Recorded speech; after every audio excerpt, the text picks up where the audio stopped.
Assalamualaikum warahmatullahi wabarakatuh. Perkenalkan, nama saya Nur Aini dengan NIM 2204047502037. Pada video kali ini, saya akan mereview dan membahas solusi dari 3 kasus materi, yaitu materi pendidikan inklusif, pendidikan karakter, dan kesehatan mental. Pendidikan inklusif adalah sistem penyelenggaraan pendidikan yang memberikan kesempatan kepada semua peserta didik, termasuk yang berkebutuhan khusus atau memiliki potensi kecerdasan ataupun bakat istimewa untuk belajar bersama-sama dalam lingkungan pendidikan yang sama. Nah, di sini saya mereview jurnal Oktio Franky Biontoro dari Universitas Islam Negeri Salatiga dengan judul Pendidikan Inklusif di Indonesia, Peluang dan Tantangan. Pada jurnal ini dibahas implementasi, permasalahan atau tantangan, dan solusi dari pendidikan inklusif. Yang pertama yaitu implementasi pendidikan inklusif. Implementasi pendidikan inklusif di Indonesia didasarkan pada Undang-Undang Sistem Pendidikan Nasional atau Undang-Undang Sisdiknas yang menegaskan hak setiap warga negara untuk mendapatkan pendidikan yang bermutu tanpa diskriminasi. Adapun permasalahan yang dibahas dalam jurnal yaitu yang pertama, tantangan utama dalam pendidikan inklusif adalah kesiapan guru yang belum memadai dalam menangani anak berkebutuhan khusus. Banyak guru belum mendapatkan pelatihan khusus untuk memahami dan mengelola karakteristik ABK.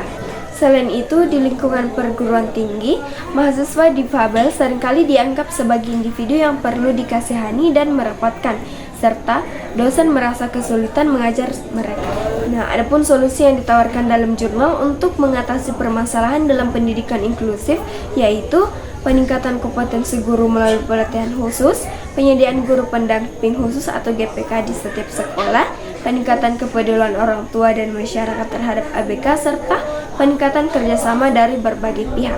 Selain itu, pentingnya kolaborasi antara sekolah dan komunitas, serta partisipasi dari semua komponen pendidikan seperti kepala sekolah, guru, orang tua, dan masyarakat, serta sarana dan prasarana untuk menciptakan keberlangsungan pendidikan inklusif dan memungkinkan anak-anak dan kebutuhan khusus untuk mengembangkan potensi mereka secara optimal. Karakter adalah nilai dasar yang membangun pribadi seseorang, dibentuk oleh hereditas dan lingkungan yang membedakannya dengan orang lain dan diwujudkan dalam sikap dan perilaku sehari-hari. Pendidikan karakter adalah sistem penanaman nilai-nilai karakter kepada warga sekolah yang meliputi pengetahuan, kesadaran atau kemauan, dan tindakan untuk melaksanakan nilai-nilai tertentu. Di sini saya mereview jurnal Bambang Suryadi dari Universitas Islam Negeri Syarif Hidayatullah Jakarta dengan judul Pendidikan Karakter, Solusi Mengatasi Krisis Moral Bangsa. Pada jurnal ini dibahas implementasi, permasalahan atau tantangan, dan solusi dari pendidikan karakter. Yang pertama yaitu implementasi pendidikan karakter. Pendidikan karakter telah diterapkan sejak Indonesia merdeka dengan nama yang berbeda-beda seperti Nation and Character Building dan Character Education. Implementasi nilai-nilai karakter dilakukan melalui integrasi dengan mata pelajaran, muatan lokal, dan pengembangan diri tanpa harus menambah jam atau mata pelajaran. Nah, adapun beberapa contoh best praktik implementasi pendidikan karakter di sekolah pada jurnal yaitu SD Al-Hikmah Surabaya menerapkan subukal atau telepon subuh untuk membangunkan siswa sholat subuh. SMP Negeri 115 Jakarta pemakaian kartu izin keluar kelas untuk membatasi siswa keluar kelas saat jam pelajaran. Adapun permasalahan yang dibahas dalam jurnal yang pertama yaitu lemahnya penegakan hukum dan inkonsistensi dalam penerapan peraturan. Yang kedua yaitu kurangnya keteladanan dari guru dan orang tua. Yang ketiga yaitu terjadinya disorientasi pendidikan, di mana orientasi belajar siswa adalah untuk mendapatkan nilai bukan untuk memahami ilmu. Yang keempat yaitu peran guru yang tereduksi karena berbagai faktor internal dan eksternal. Yang kelima yaitu peran orang tua yang tereduksi karena menyerahkan pengasuhan anak kepada babysitter ataupun pembantu, atau hanya fokus pada pemenuhan kebutuhan materi saja. Yang keenam yaitu implementasi pendidikan karakter yang terbatas pada pendekatan proyek tanpa melibatkan semua pihak secara serentak dan bahu-membahu.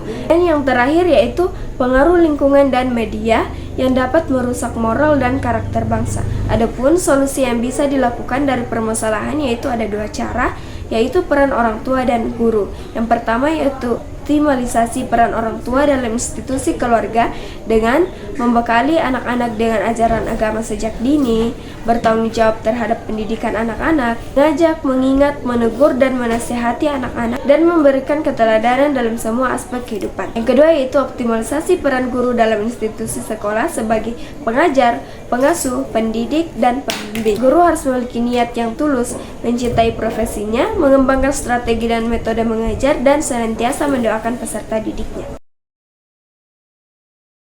Kesehatan mental adalah keadaan seseorang yang mencakup komponen psikologis, sosial, dan emosional, serta ditandai oleh stabilitas emosional dalam kehidupan sehari-hari. Kesehatan mental siswa berdampak signifikan terhadap kapasitas belajar dan keterlibatan mereka.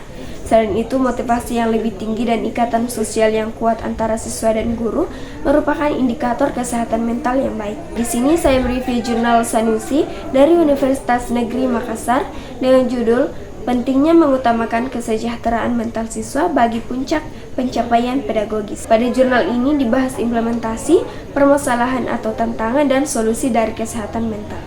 Yang pertama yaitu implementasi kesehatan mental di sekolah. Guru memainkan peran penting dalam mempromosikan kesehatan mental siswa karena mereka berinteraksi langsung dengan siswa. Adapun permasalahan yang dibahas dalam jurnal yaitu masalah kesehatan mental pada siswa dapat menghambat prestasi akademik, mengganggu kemampuan untuk berkonsentrasi, merusak motivasi intrinsik, dan menghambat pembentukan hubungan sosial yang sehat. Adapun solusi yang ditawarkan dalam jurnal yaitu yang pertama, sekolah dapat melakukan observasi rutin, menggunakan kuesioner dan survei, memberikan pelatihan kepada guru dan staf, berkolaborasi dengan orang tua, dan menyediakan sumber daya konseling dan layanan di sekolah untuk mengidentifikasi masalah kesehatan mental siswa.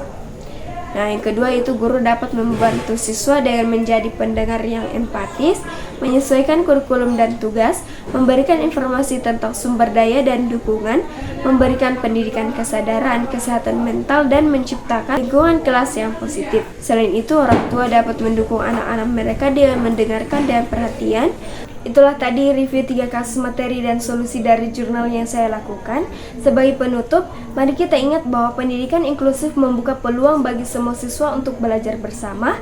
Pendidikan karakter membekali mereka dengan nilai-nilai moral yang kuat, dan perhatian terhadap kesehatan mental siswa akan menciptakan generasi yang tangguh dan siap menghadapi tantangan. Nah, dengan sinergi ketiga aspek ini, kita dapat membangun masa depan pendidikan Indonesia yang lebih baik. Sekian, Assalamualaikum warahmatullahi wabarakatuh.